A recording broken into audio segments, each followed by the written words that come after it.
Chapter 2 Matthew Cuthbert is surprised. Matthew Cuthbert and the sorrel mare jogged comfortably over the 8 miles to Bright River.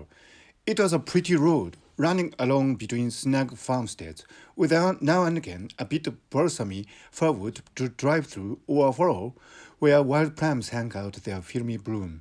The air was sweet with the breath of many apple orchards, and the meadows sloped away in the distance to horizon mists of pearl and purple, while the little birds sang as if it were the one day of summer in all the year.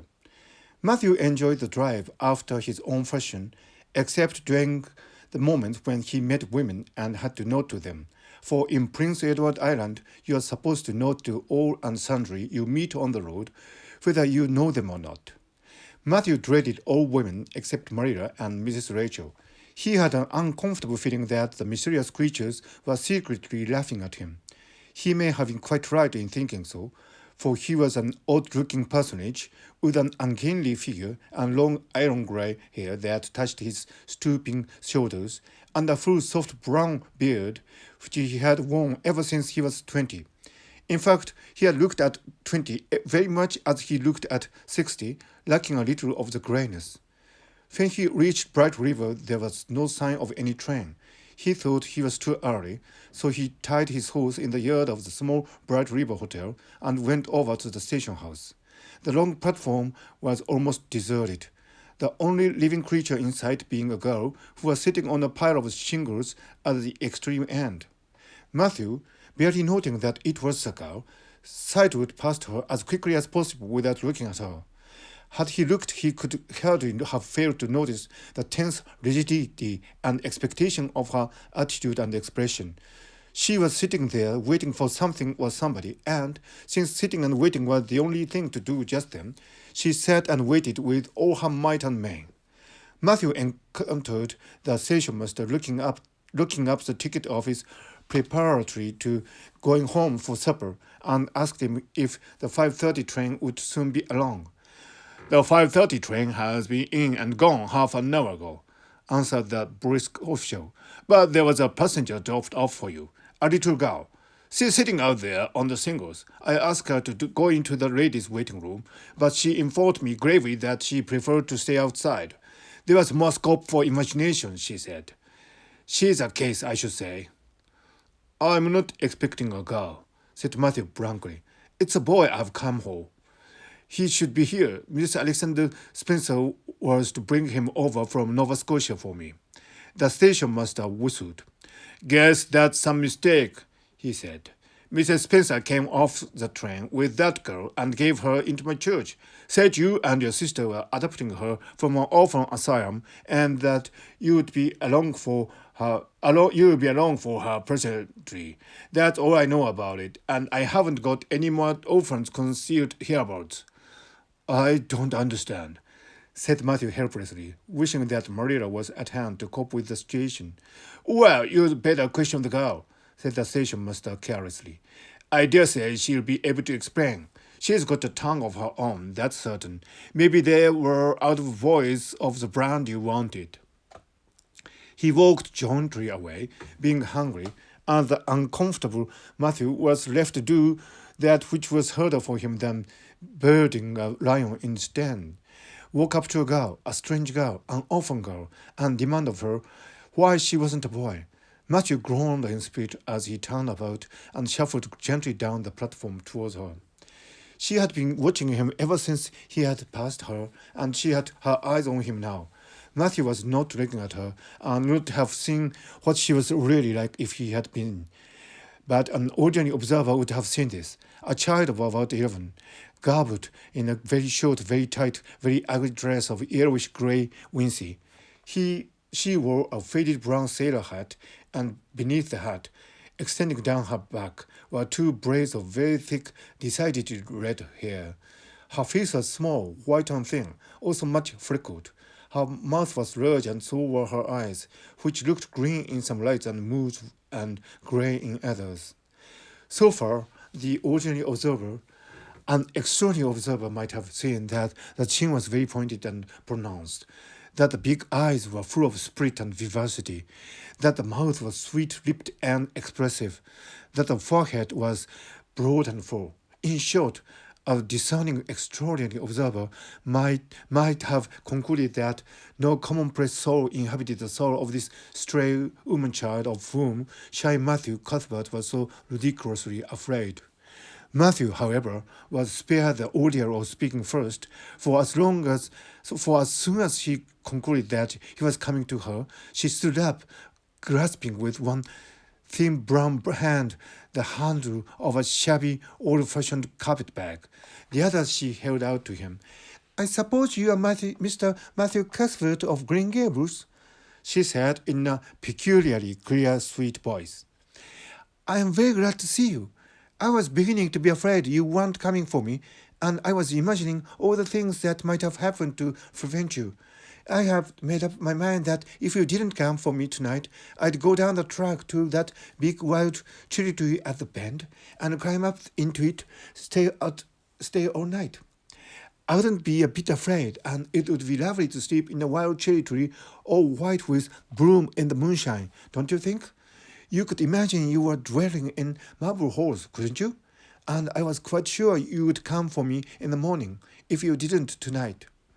Matthew had taken the scrawly little hand awkwardly in his. Then and there he decided what to do. He could not tell this child with the glowing eyes that there had been a mistake. He would take her home and let Marita do that.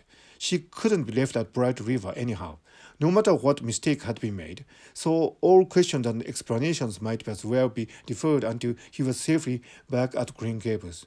"I'm sorry I was late," he said shyly. "Come along. The horse is over in the yard. Give me your bag." "Oh, I can carry it," the child responded cheerfully. "It isn't heavy. I've got all my worldly goods in it, but it isn't heavy. And if it isn't carried in just a certain way, the handle pulls out. So I'd better keep it because I know the exact knack of it. It's an extremely odd carpet bag. Oh, I'm very glad you have come. Even if it would have been nice to sleep in a wild cherry tree. We've got to drive a long piece, haven't we? Mrs. Spencer said it was 8 miles. I'm glad because I love driving. Oh, it seems so wonderful that I'm going to live with you and belong to you. I've never belonged to anybody. Not really. But the asylum was the worst. I've only been in it for months, but that was enough. I don't suppose you ever were an orphan in an asylum, so you can't possibly understand what it is like. It's worse than anything you could imagine. Mrs. Spencer said it was wicked of me to talk like that, but I didn't mean to be wicked. It's so easy to be wicked without knowing it, isn't it? They were good, you know, the asylum people, but there is so little scope for imagination in an asylum, only just in the other orphans. It was pretty interesting to imagine things about them, to imagine that perhaps the girl who sat next to you was really the daughter of a belted earl who had been stolen away from her parents in her infancy by a cruel nurse who died before she could confess. I used to lie awake at nights and imagine things like that because I didn't have time in the day. I guess that's why I'm so thin. I am dreadful thin, ain't I? There isn't a pick on my bones. I do love to imagine I'm nice and plump, with dimples in my elbows. With this, Matthew's companion stopped talking, partly because she was out of breath, and partly because they had reached the buggy. Not another word did she say until they had left the village and were driving down a steep little hill, the road part of which had been cut so deeply into the soft soil that the banks, fringed with blooming wild cherry trees and slim white birches, were several feet above their heads. The child put out their hand and broke off a branch of wild plum that brushed against the side of the buggy. "Isn't that beautiful? What did that tree, leaning out from the bank, all white and lacy, make you think of?" she asked. Well, no, I don't know, said Matthew.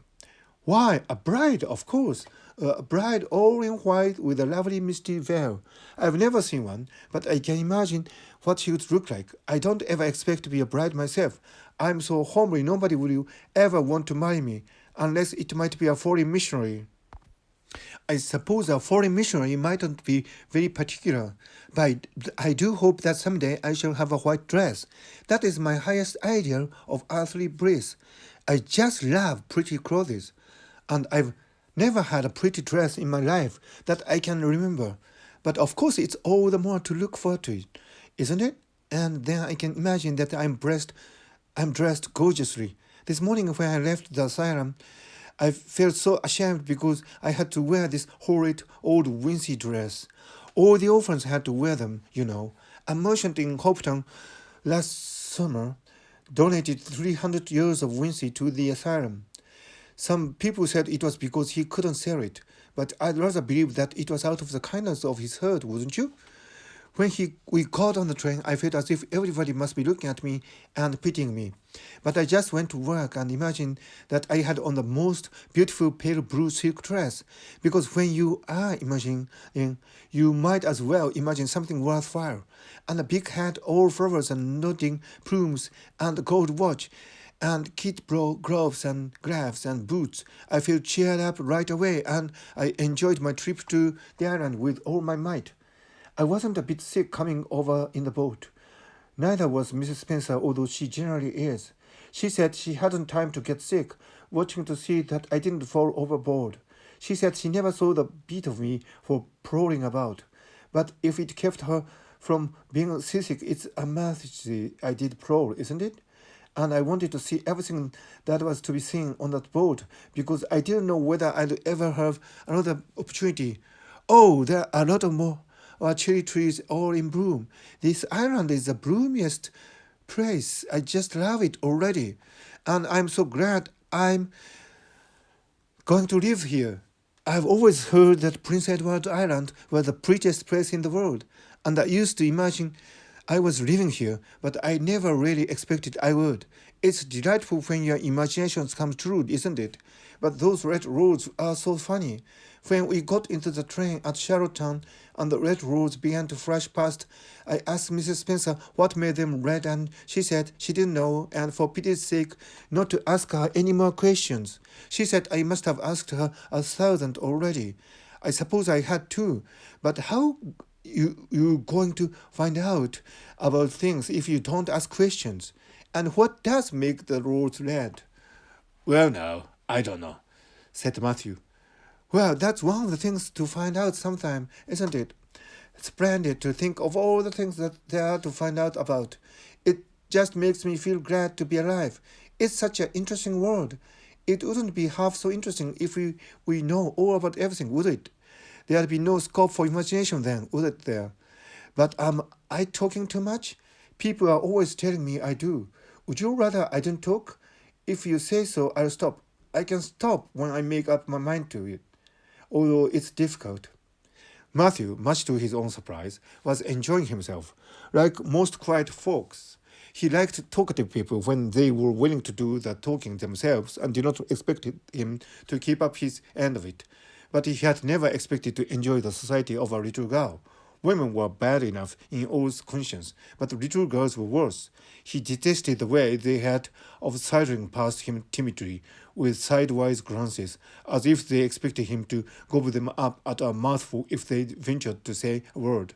That was the Avonlea type of well-bred little girl. But this freckled witch was very different, and although he found it rather difficult for his slower intelligence to keep up with her brisk mental processes, he thought that he kind of liked her chatter. So he said as shyly as usual, "Oh, you can talk as much as you like. I don't mind." "Oh, I'm so glad. I know you and I are going to get along together fine. It's such a relief to talk when one wants to and not to be told that children should be seen and not heard. I've heard that said to me a million times if I have once, and people laugh at me because I use big words. But if you have big ideas, you have to use big words to express them, haven't you?" "Well, now, that seems reasonable," said Matthew. "Mrs. Spencer said that my tongue must be hung in the middle, but it isn't. It's firmly fastened at one end. Mrs. Spencer said your place was named Green Gables. I asked her all about it, and she said there were trees all around it. I was gladder than ever. I just love trees. and there weren't any at all about the asylum, only a few poor tweeny things out in front with little whitewashed cagey things about them. They just looked like orphans themselves. Those trees did. It used to make me want to cry to look at them. I used to say to them, "Oh, you poor little things. If you were out in a great big woods with other trees all around you, and little mosses and June bells growing over your roots and a brook not far away and birds singing in your branches, you could grow, couldn't you? But you can't where you are. I know just exactly how you feel, little trees. I felt sorry to leave them behind this morning. You do get so attached to things like that, don't you? Is there a brook anywhere near Green Gables? I forgot to ask Mrs. Spencer that." "Well now, yes, there's one right below the house." "Fancy! It's always been one of my dreams to live near a brook. I never expected I would, though. Dreams don't often come true, do they? Wouldn't it be nice if they did? But just now I feel pretty nearly perfectly happy. I can't feel exactly perfectly happy because, well, what color would you call this?" She twitched one of her long, glossy braids over her thin shoulder and held it up before Matthew's eyes. Matthew was not used to deciding on the tints of ladies' dresses, but in this case there couldn't be much doubt. "It's red, ain't it?" he said. The girl let the braid drop back with a sigh that seems to come from her very toes and to exhale forth all the sorrows of the ages. "Yes, it's red," she said resignedly. "Now you see why I can't be perfectly happy. Nobody could who has red hair. I don't mind the other things so much. The freckles and the green eyes and my skinniness. I can imagine them away. I can imagine that I have a beautiful rose leaf complexion and lovely starry violet eyes. But I cannot imagine that red hair away. I do my best. I think to myself, now my hair is a glorious black, black as a raven's wing. But all the time I know it is just plain red, and it breaks my heart. It will be my lifelong sorrow. I read of a girl once in a novel who had a lifelong sorrow, but it wasn't red hair. Her hair was pure gold rippling back from her alabaster brow. What is an alabaster brow? I never could find out. Can you tell me?" "Well now, I'm afraid I can't," said Matthew, who was getting a little dizzy. He felt as he had once felt in his rash youth when another boy had enticed him on the merry-go-round at a picnic. "Well, whatever it was, it must have been something nice because she was divinely beautiful. Have you ever imagined what it must feel like to be divinely beautiful?" "Well now, no, I haven't," confessed Matthew ingenuously. "I have often. Which would you prefer be if you had the choice, divinely beautiful or dazzlingly clever or angelically good?" "Well now, I don't know exactly." "Neither do I. I can never decide, but it doesn't make much real difference, for it isn't likely I'll ever be either. It's certain I'll never be angelically good. Mrs. Spencer says, 'Oh, Mr. Cuthbert! Oh, Mr. Cuthbert! Oh, Mr. Cuthbert!'" That was not what Mrs. Spencer had said. Neither had the child tumbled out of the buggy, nor had Matthew done anything astonishing. They had simply rounded a curve in the road and found themselves in the avenue. The avenue, so called by the Newbridge people, was a stretch of road 400 or 500 years long, completely arched over with huge, wide-spreading apple trees, planted years ago by an eccentric old farmer.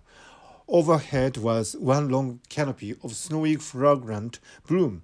Below the boughs, the air was full of a purple twilight, and far ahead, a glimpse of painted sunset sky shone like a great rose window at the end of a cathedral aisle. Its beauty seemed to strike the child dumb. She leaned back in the buggy, her thin hands clasped before her, her face lifted rapturously to the white splendor above. Even when they had passed out and were driving down the long slope to Newbridge, she never moved or spoke. Still with rapt face, she gazed afar into the sunset west, with eyes that saw visions trooping splendidly across the glowing background. Through Newsbridge, a bustling little village where dogs barked at them and small boys hooted and curious faces peered from the windows, they drove, still in silence. When 3 more miles had dropped away behind them, the child had not spoken. She could keep silence, it was evident, as energetically as she could talk. "I guess you're feeling pretty tired and hungry," Matthew ventured to say at last, accounting for her long visitation of dumbness with the only reason he could think of. "But we haven't very far to go now, only another mile." She came out of her reverie with a deep sigh and looked at him with the dreamy gaze of a soul that had been wandering afar, star-led. "Oh, Mr. Cuthbert," she whispered, "that place we came through, that white place, what was it?" "Well now, you must mean the avenue," said Matthew after a few moments' profound reflection. "It is a kind of pretty place." "Pretty? Oh, pretty doesn't seem the right word to use, nor beautiful either. They don't go far enough. Oh, it was wonderful, wonderful. It's the first thing I ever saw that couldn't be improved upon by imagination. It just satisfies me here." She put one hand on her breast. It made a cure funny ache, and it was a pleasant ache. "Did you ever have an ache like that, Mr. Cuthbert?" "Well now, I just can't recollect that ever had." "I have it lots of time whenever I see anything royally beautiful, but they shouldn't call that lovely place the avenue. They shouldn't call that lovely place the avenue. There's no meaning in a name like that. They should call it, let me see, the White Way of Delight. Isn't that a nice imaginative name? When I don't like the name of a place or a person, I always imagine a new one and always think of them so. There was a girl at the asylum whose name was Hepzibah Jenkins, but I always imagined her as Rosaria Duval. Other people may call that place the avenue, but I shall always call it the White Way of Delight. Have we really only another mile to go before we get home? I'm glad and I'm sorry. I'm sorry because this drive has been so pleasant, and I'm always sorry when pleasant things end. Something still pleasanter may come after, but you can never be sure. And it's often the case that it isn't pleasanter. That has been my experience anyhow. But I'm glad to think of getting home. You see, I've never had a real home since I can remember. It gives me that pleasant ache again just to think of coming to a really, truly home. Oh, isn't that pretty?" They had driven over the crest of a hill. Below them was a pond, looking almost like a river, so long and winding was it. A bridge spanned it midway, and from there to its lower end, where an amber-hued belt of sandhills shaded from the dark blue gulf behind, the water was a glory of many shifting hues, the most spiritual shadings of crocus and rose and ethereal green, with other elusive tintings for which no name has ever been found.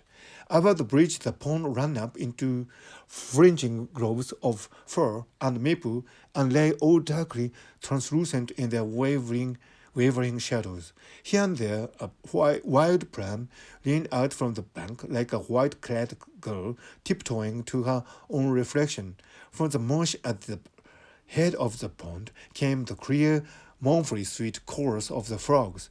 There was a little grey house peering around the white apple orchard on the slope beyond, and although it was not yet quite dark, a light was shining from one of its windows. "That's Barley's Pond," said Matthew. "Oh, I don't like that name either. I shall call it, let me see, the Lake of Shining Waters. Yes, that is the right name for it. I know because of the thrill. When I hit on a name that suits exactly, it gives me a thrill. Do things ever give you a thrill?" Matthew ruminated. "Well, now, yes. It always kind of gives me a thrill to see them ugly white grubs that spade up in the cucumber beds. I hate the look of them." "Oh, I don't think that they can be exactly the same kind of a thrill. Do you think it can?" "There doesn't seem to be much connection between grubs and lakes of shining waters, does there?" But why do other people call it Barry's Pond? I reckon because Mr. Barry lives up there in that house. Orchard Slope's the name of his place. If it wasn't for that big bush behind it, you could see Green Gables from here. But we have to go over the bridge and round by the road. So it's near half a mile further. Has Mr. Barry any little girl?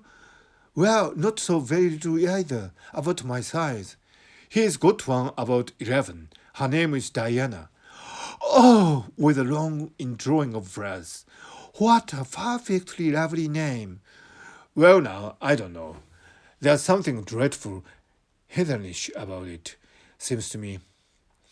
I'd rather Jane or Mary or some sensible name like that. But when Diana was born, there was a schoolmaster boarding there, and they gave him the naming of her, and he called her Diana. I wish there had been a schoolmaster like that around when I was born, then. Oh, here we are at the bridge. I'm going to shut my eyes tight. I'm always afraid going over bridges. I can't help imagining that perhaps just as we get to the middle, they'll crumble up like a jackknife and nip us.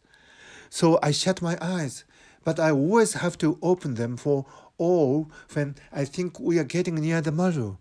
Because, you see, if the bridge did crumble up, I'd want to see it crumble. What a jolly ramble it makes. I always like the ramble part of it. Isn't it splendid there are so many things to like in this world? There we are over. Now I look back. Good night, dear lake of shining waters.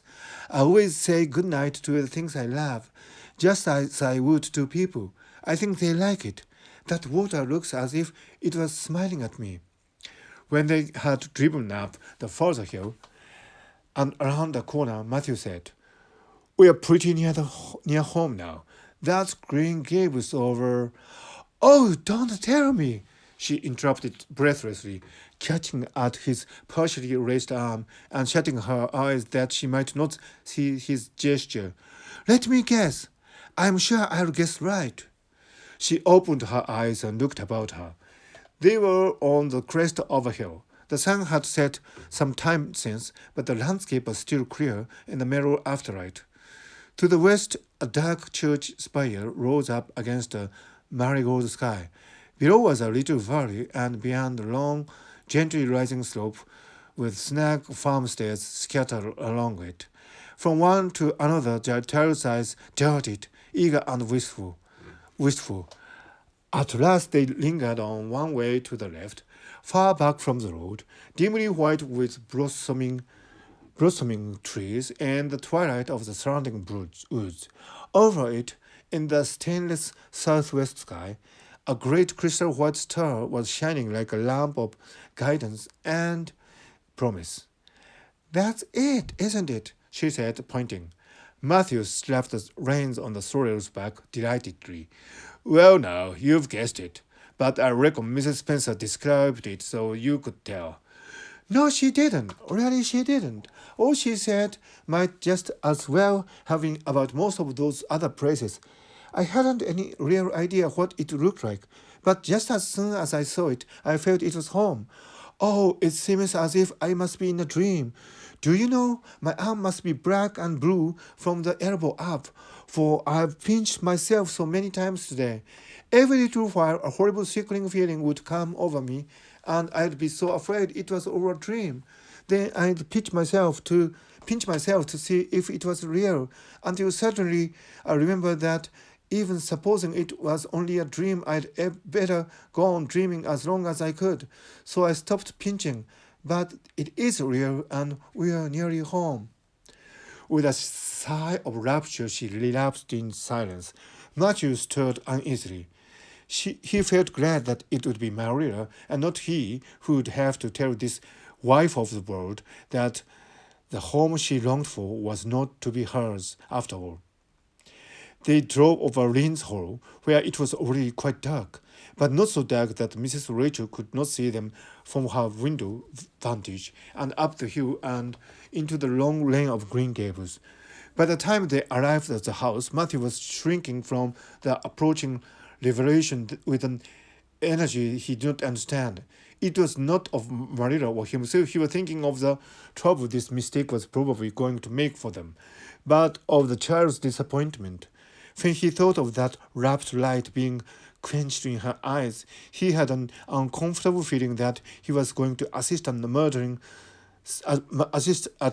something, but the same feeling that came over him when he had to kill a lamb or calf or any other innocent little creature. The yard was quite dark as they turned into it, and the poplar leaves were rustling silkily all around it. Listen to the trees talking in the sleep, she whispered as he lifted her to the ground. What nice dreams they must have. What nice dreams they must have. Then, holding tightly to the carpet bag which contained all her worldly goods, she followed him into the house.